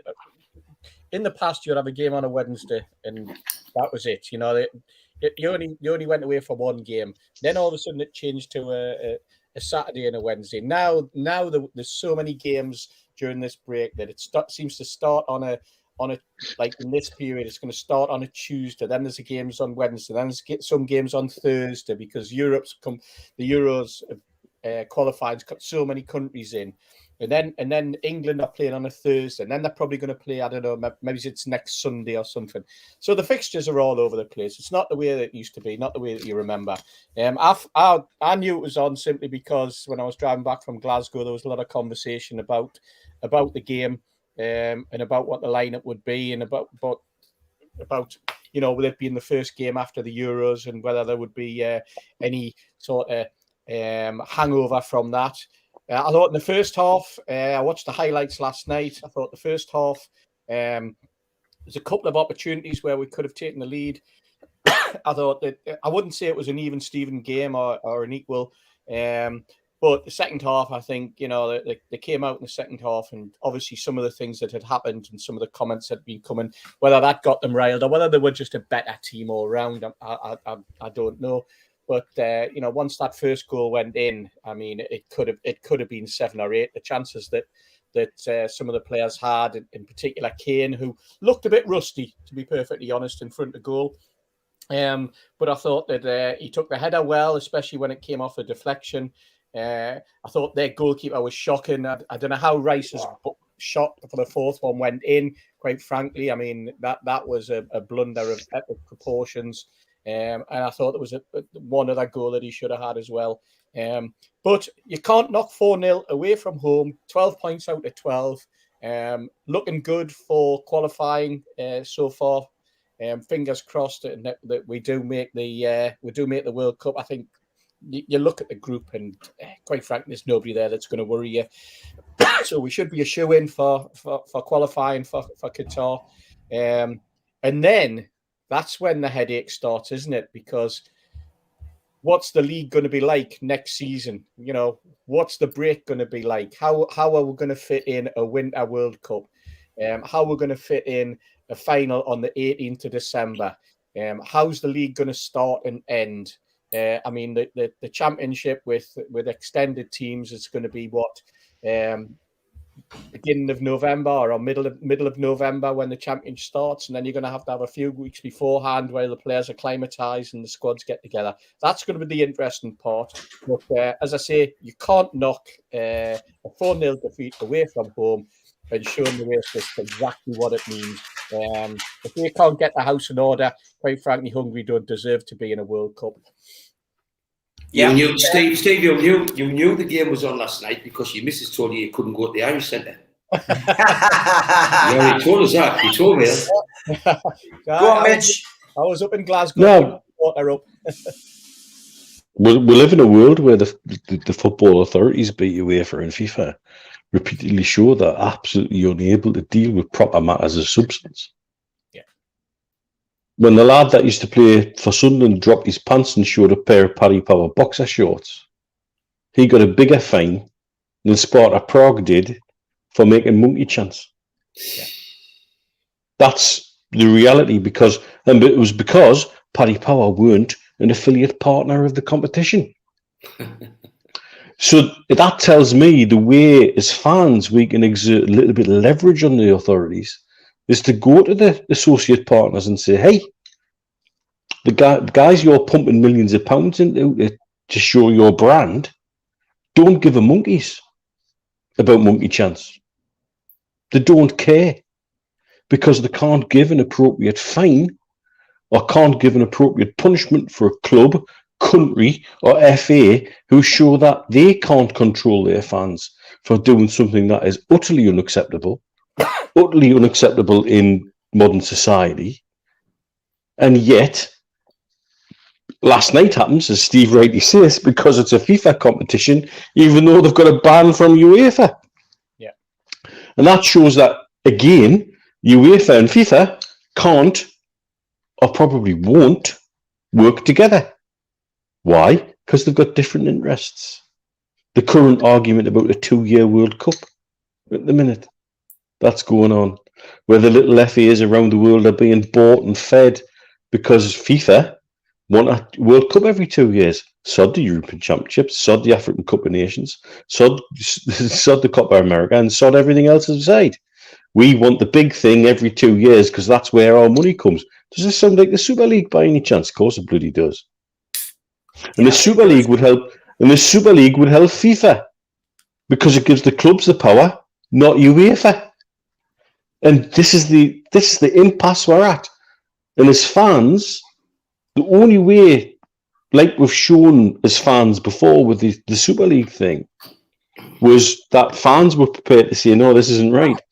And as fans, we've got to be going to the sponsors, the people who are putting the money behind it, and saying, do you think this is acceptable? Because if you think this is acceptable, I won't buy your product. And it'll pretty damn quickly stop, in my opinion. You're right, but you're right. This is the ridiculousness of it all. Yeah, and remember as well that the European Super League was originally put forward with the endorsement of FIFA, and that's why UEFA kicked up a stink. That's simple as that. It wasn't their idea. It was FIFA's idea. It was FIFA trying to exert their authority on world football again, because they were paid off at the amount of money that was filtering into other associations and not into the FIFA pot, because FIFA had lots. FIFA are now happy, by the way, because they have got an awful lot of money back from the US courts that had been held and sequestrated while various court cases had been ongoing. But now they've managed to get that £2 billion back, so that they're probably happy now. They've got some more money back in the coffers that they didn't have their hands on previously.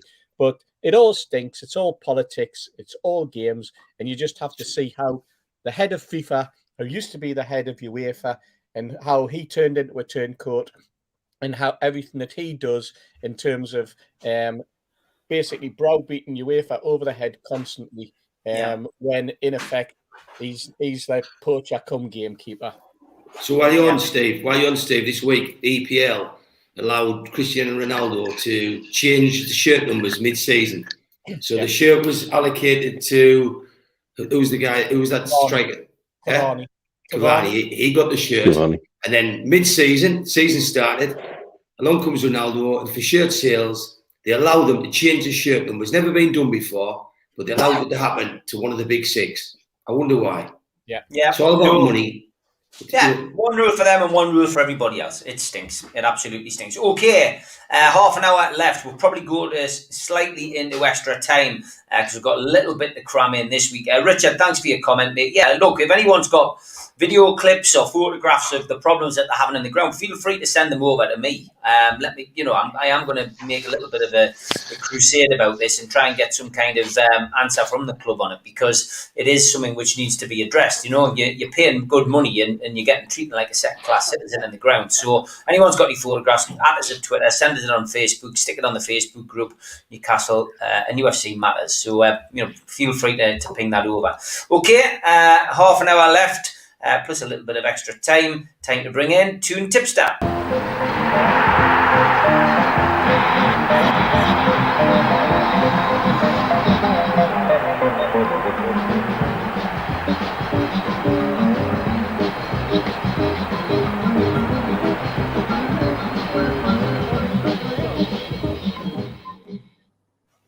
Good evening, Joe. How are you? Hello then. All right, lads. Very good, mate. Very good. I've seen more of you than I've seen my family this week, I think. Hi, Joe. Not a bad thing, is it? Mr. Patterson, are you well? I'm good, mate. I'm all the better for seeing you. No Toon games this week. So what you got for us? No, thank God, mate. I've just noticed Q-Tech there giving away 2 tickets for the Tottenham game. You can have mine and all. What a week, eh?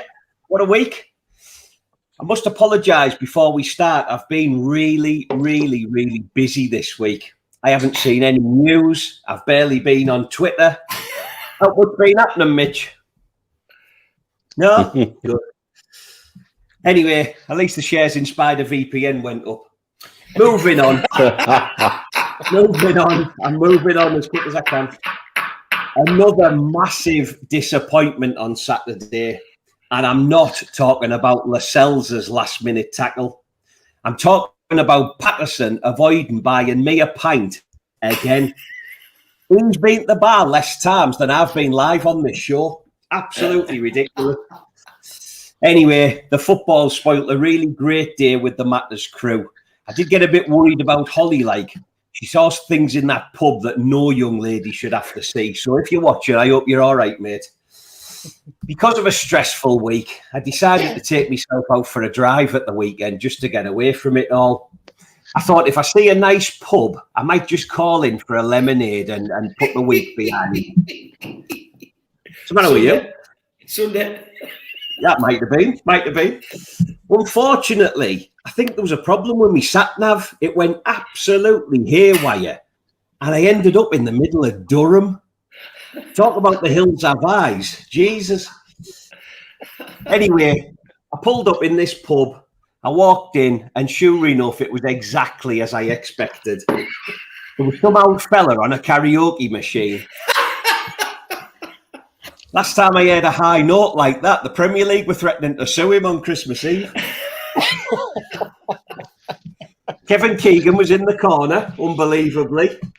And there was a comedian on who was just making up nonsense story after nonsense story. Turned out to be Liam Kennedy. I was made a mug out of this week by Q-Tech. He's really, really offended me with that, by the way. Imagine having to wake up and look at Patterson every morning when you get out of bed. Poor lass. Anyway, highlight of the week, transfer deadline day. I sat there and I waited and I waited. I even stayed up. I asked our mum if I could stay up till 11 o'clock in anticipation. Oh, man, yeah, I asked our mum, please, yeah. Anyway, I was waiting and waiting and waiting. It got to 11:05 and I realised, lads, it wasn't going to happen. I wasn't getting me moved to loaded mag. I'm human. So, looks like I'm stuck here till January. But if you're watching, Daz, give us a ring and I'll see what I can do in January, mate. Thankfully, as you have said, no Newcastle game this weekend, so we're back to international football. Can't wait. I, like you lads, had no idea England was playing, I'll be honest. So, because I'm having a break from the football, I've decided to cheer myself up. I'm getting myself to the Theatre Royal tomorrow night to remind myself how amazing Newcastle United used to be. I'm sure that'll help. And I think if I have to suffer, you lot should try and get yourselves a ticket and get on down to support the night. In terms of the football, ridiculous prices. England face Andorra on Sunday. And of course, they're ridiculous, massive favourites at 1 to 200 to win. The draw's 25 to 1. And if you fancy an away win, you can have 66 to 1. If you want my advice, do not bet on the outright result of this football match. For those who fancy a correct score, I noticed that you have to go up to at least 7-0 before you get the double-figured odds. My favourite bet of over 2.5 goals is a crazy 2 to 25. So don't even bother with that.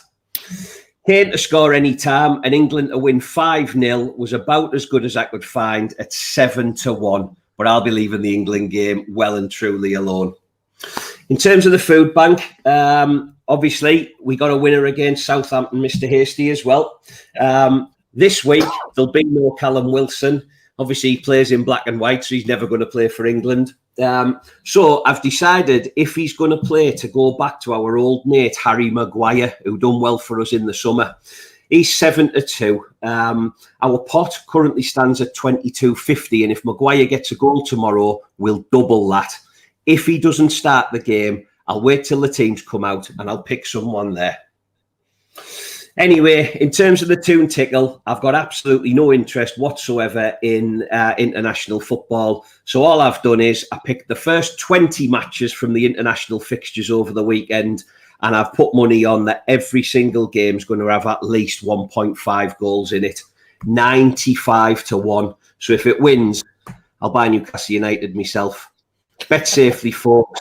Don't waste your money this weekend. And thank you, gentlemen. Great stuff. You're getting crucified for calling it the Theatre Royal. It's the Time Theatre, man. People think we're sending you to the wrong place. And Spenny says you can see you're stripped in your glasses. I'll have a better night than the other one. Great stuff, as always. Thanks for that. And as Joe says, please bet safely. Okay, I think it's time for one of our usual... well, it's just called let Keith laugh at Steve Hasty, I think. But we actually called it Toon.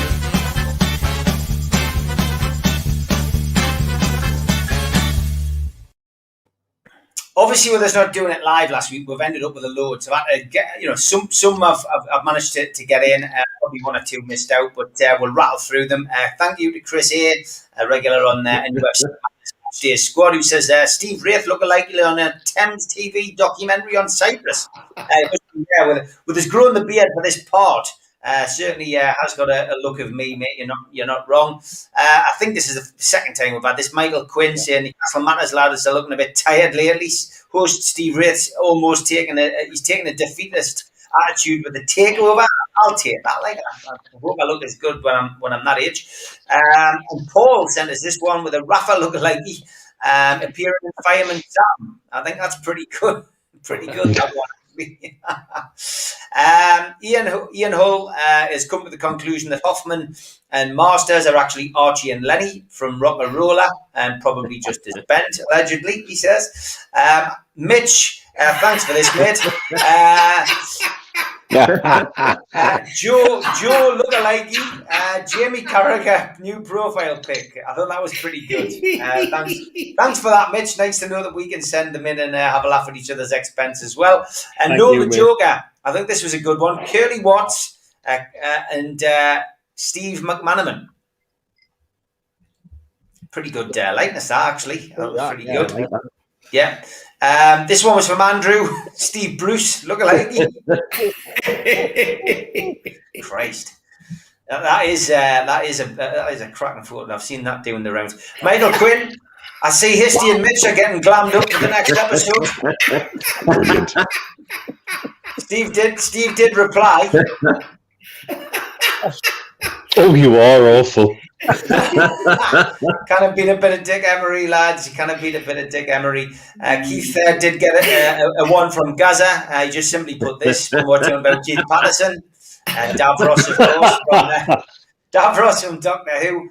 Now we're starting to come into the quality end of the lookalikes now, and there's been a couple which, to be fair, because of the delay with me being away on holiday, that we missed out a weekend. So I've managed to compile the best ones until last. So in a particular order, there was the Steve Bruce one from Anthony Lewins, which is very good. It's actually a woman from Windy Nook called Mary Elizabeth Wilson.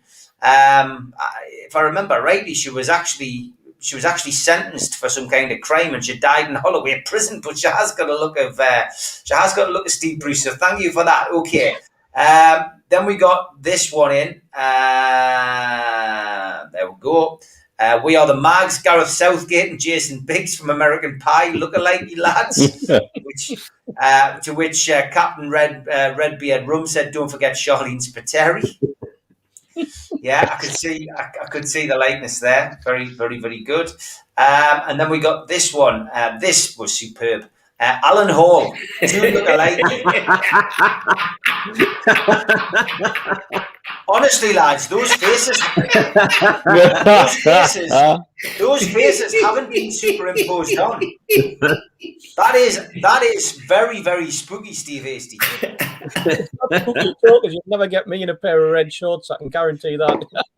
Well, that is. I tell you what, Alan, that was an absolute belter, and I had to zoom in. I thought there'd be some kind of photoshopping going on.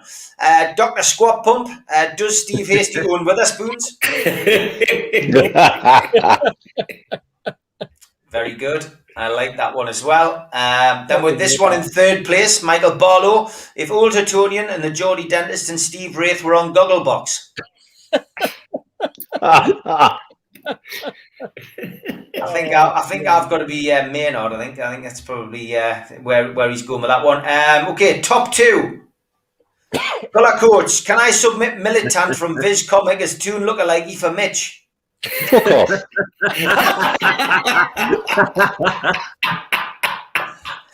He's not going to be very happy. You're not going to be very happy with this one, either, because this is the winner. Oh dear. No, this is I've seen that one. Bagpuss himself once said he was asleep just in a saggy old cloth cat, baggy and a bit loose at the seams, but Emily and the Toon Army loved him. Oh.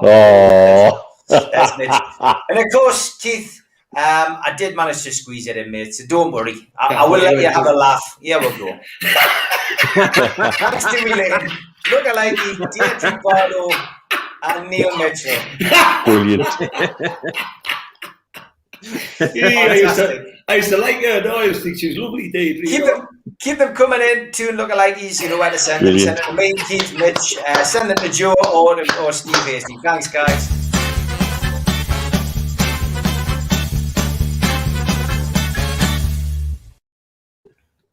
Okay, so I have gone on about a couple of new segments. I do like to mix it up a little bit. And the first one is another photograph segment. We like to keep you involved, guys. So here we go. This is the new segment number 1.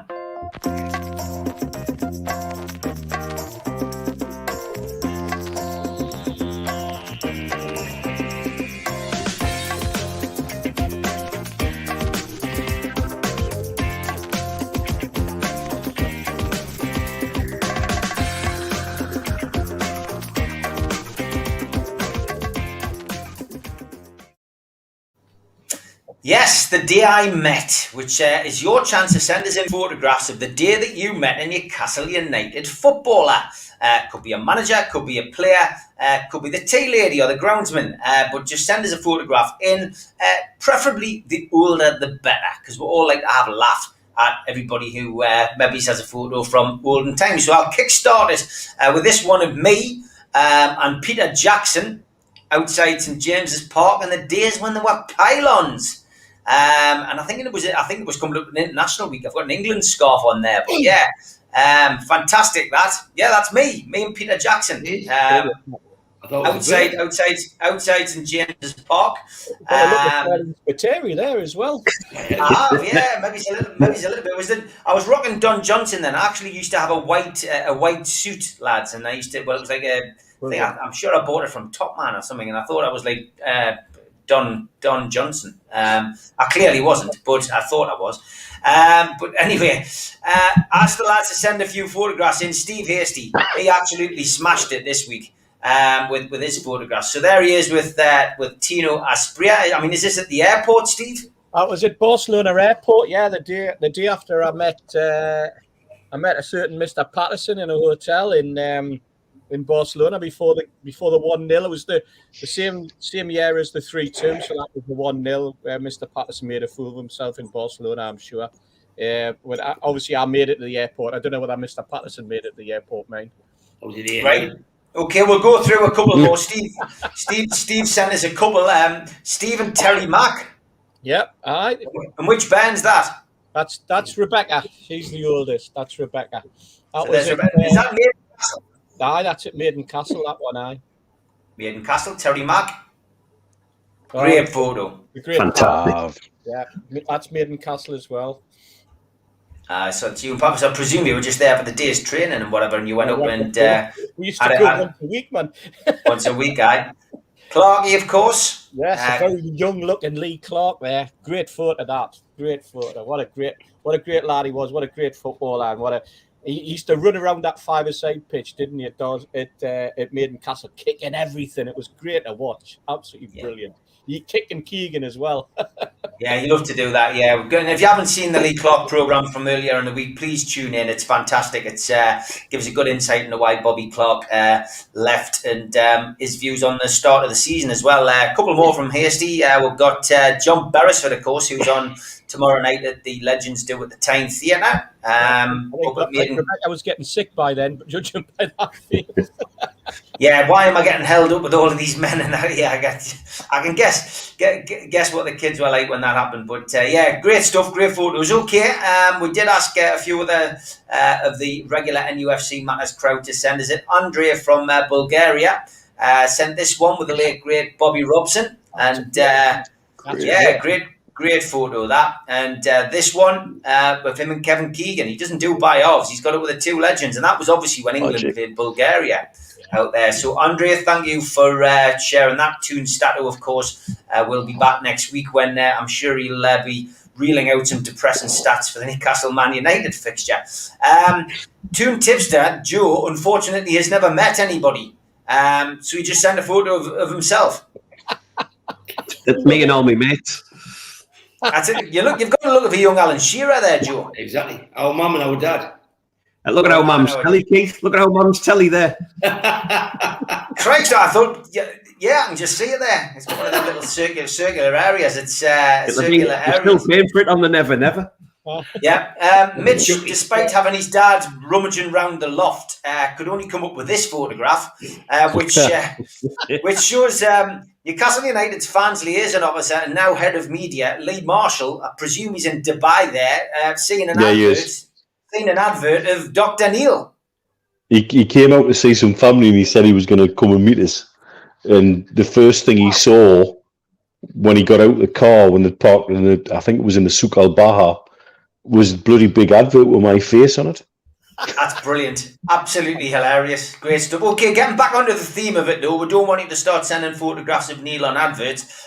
We need to see photograph of you meeting players. Keith Patterson come up with some absolute belters, and not necessarily the players. Look at the clip of Keith's hair. No wonder he's bald. Yes, Keith Patterson and Kevin Keegan. Keith, you look about 65 in this photograph. Is that your motor? Is that your Renault Fuego? no, I wasn't, but I was Keegan. Keith, that is in a framed copy of the letter you sent, isn't it? I only wrote one, you know. Great photo of that. Then you must have been a windy day. This one was it the same day?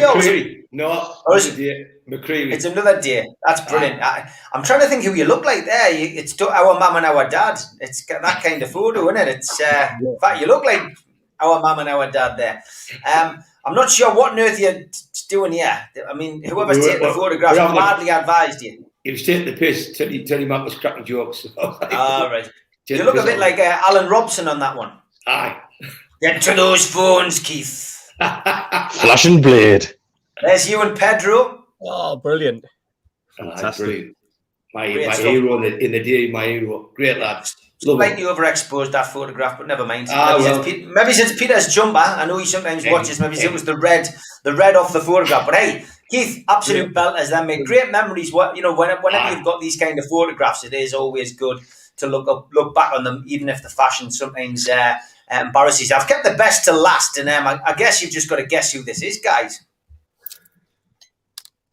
Oh, hey. Liam Kennedy. I know. Yeah, it's Liam. Liam Kennedy. Liam Kennedy and Peter Beardsley. What a belter. He's got his dad's shirt on as well. Got his dad's shirt on, yeah. That's an absolute belter. Absolutely brilliant. So there you go, folks, watching at home. You get the idea. This is it's a great new segment. If you've got a photograph of you and a legend, get it over. And it doesn't have to be a legend. It could be somebody who maybe didn't quite shine at Newcastle United. But get them over. Usual way. Send them over to me, Midge, Keith, Joe, or to Steve Hasty, and we will make you famous on the night for the day. Is that like one of the existing first team, like, is it? Yeah, it could be. Yeah, exactly. That's it. The day I met.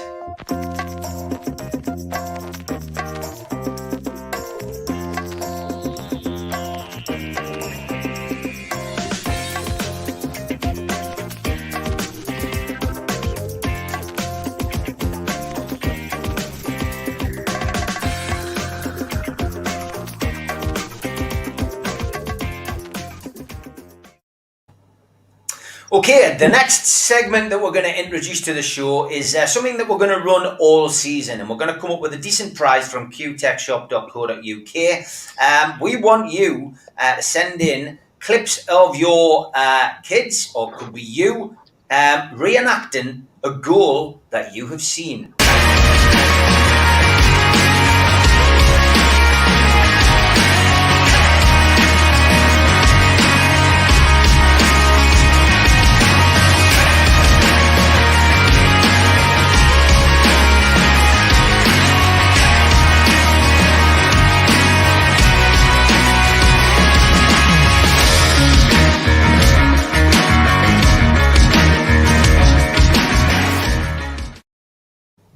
I only put Joe Linton on there to wind Malcolm up.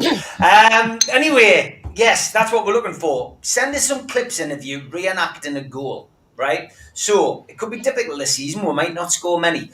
You might want to reenact Philip Albert's chip, over Peter Schmeichel, or Alan Shearer's volley against Everton. We're going to leave it wide open. But I've seen a lot of kids and dads getting their kids to reenact goals in the back garden and that over lockdown. So that gave us the idea. So ping them in if you contact us via either Twitter and send them on there, or send us them on NUFCmatters.com, the website. Get them over to us. We'll try and play one a week. We might not get any. We might get a few. We might get inundated.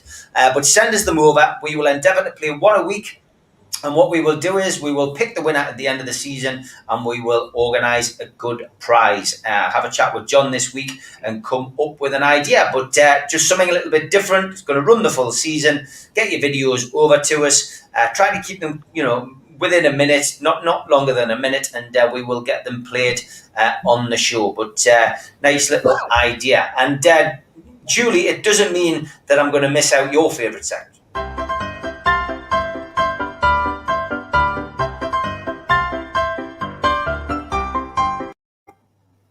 Yeah, Troll of the Week, the captain, Lee Cartwright, who is now blocked, says, just say you agree with it, you fucking helmet. At least I can fuck off. You're a disgrace, by the way. Yep, cheers, Lee. The block button gave me a lot of satisfaction this week, Bonnie lad. I hope you're still watching the show, though, and reporting back to all your numpies.